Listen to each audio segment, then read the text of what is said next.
My most fervent wish is that I would not be replaced until a new president is installed.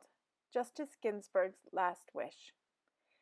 An announcement was made that she would be replaced less than an hour after her passing. Trump was likely infected with COVID-19 at the SCOTUS nomination celebration that was held before she was even buried. It turned out to be a COVID-19 superspreader event.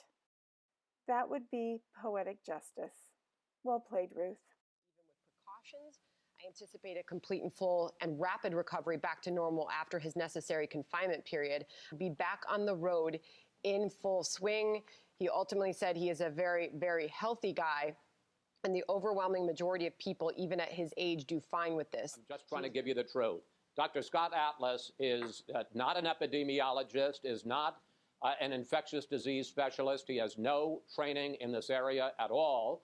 Again, follow the scientists. Listen to people like Anthony Fauci. Listen to people like Deborah Birx, who have been largely cut off. Listen to the independent people who do not have a political axe to grind. And I frankly don't think Scott Atlas is one of those people. Harvard's global health director called the U.S. response a fiasco. Our response is much, much worse than almost any other country that's been affected. He uses the words stunning, fiasco, and mind-blowing to describe how bad it is.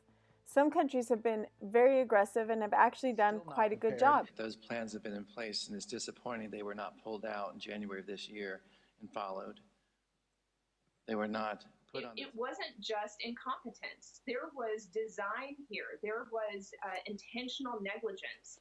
And to hear her... They were not put on the table with a strong leader indicating these are our plans, everyone fall in line and follow through with this plan.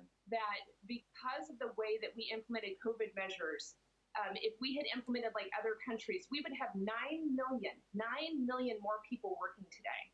And there would be 100,000 people not dead. So put that, we have almost 200,000 dead.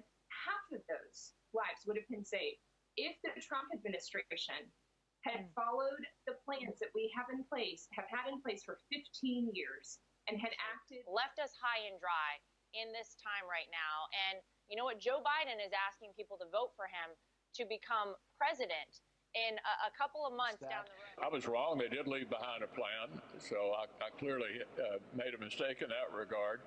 As to whether or not the plan was followed and who's the critic and all the rest, I don't have any observation about that because I don't know enough about the details of that, Brett, to comment on it. You've been able to read the book. The evidence is overwhelming.